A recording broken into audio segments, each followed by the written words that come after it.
কখন নির্বাচন হবে সেটা সম্পূর্ণ রাজনৈতিক সিদ্ধান্ত, আমাদের নয়। দেশবাসীকে ঠিক করতে হবে আপনারা কখন আমাদের ছেড়ে দেবেন। অন্তর্বর্তী সরকারের প্রধান উপদেষ্টা ডক্টর মোহাম্মদ ইউনূস দেশবাসীর উদ্দেশ্যে দেয়া ভাষণে এমন মন্তব্য করেছেন। এদিকে দেশের বৃহৎ রাজনৈতিক দল বিএনপির মহাসচিব মির্জা ফখরুল ইসলাম আলমগীর বলেছেন, নির্বাচনের জন্য অন্তর্বর্তী সরকারি তারিখ নির্ধারণ করবে। না, আমরা কোনো তারিখ বলিনি, ওরা প্রয়োজনে উনারই তো তারিখ বলবেন, আমরা তো তারিখ বলবো না। ধন্যবাদ।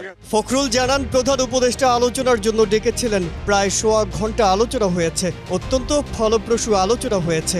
আমরা আশাবাদী অন্তর্বর্তী সরকারের প্রধান উপদেষ্টা ডক্টর মোহাম্মদ ইউনূসের নেতৃত্বে যারা রয়েছেন তারা আন্তরিকতা, দেশপ্রেম এবং যোগ্যতা দিয়ে খুব দ্রুত দেশকে একটা স্টেবল অবস্থায় নিয়ে আসতে পারবেন। একই সঙ্গে তারা নির্বাচনের দিকেও যেতে পারবেন। প্রয়োজনীয় সংস্কারসমূহ তারা পূরণ করবেন বলে আমার বিশ্বাস। বৈঠকে বর্তমান সরকারের পক্ষ থেকে যেন যত তাড়াতাড়ি সম্ভব সংস্কার এবং নির্বাচন প্রসঙ্গে রাজনৈতিক দলগুলোর সঙ্গে ব্যাপক ভিত্তিক সংলাপ শুরু করার ঘোষণা দেয়া হয় সে ব্যাপারে অনুরোধ করেন বিএনপি নেতারা। তারা দেশের অর্থনৈতিক পরিস্থিতি সম্পর্কেও জানতে চান এবং অর্থনৈতিক পরিস্থিতি নিয়ে যে শঙ্কা ও সম্ভাবনা আছে সে ব্যাপারেও একমত পোষণ করেন বিএনপির নেতারা।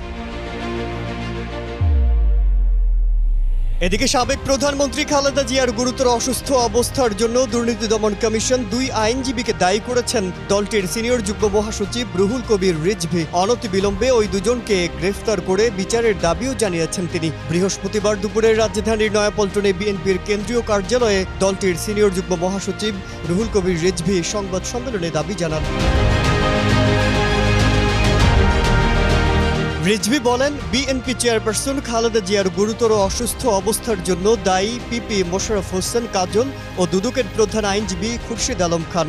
সাবেক এই ছাত্রলীগ ক্যাডার ফ্যাসিস্ট হাসিনার নির্দেশে সম্পূর্ণ মিথ্যে মামলায় দোষী সাব্যস্ত করে দেশনেত্রীকে বছরের পর বছর কারাগারে স্যাঁতস্যাঁতে অন্ধকার প্রকোষ্ঠে বিনা চিকিৎসায় আবদ্ধ রেখেছিল।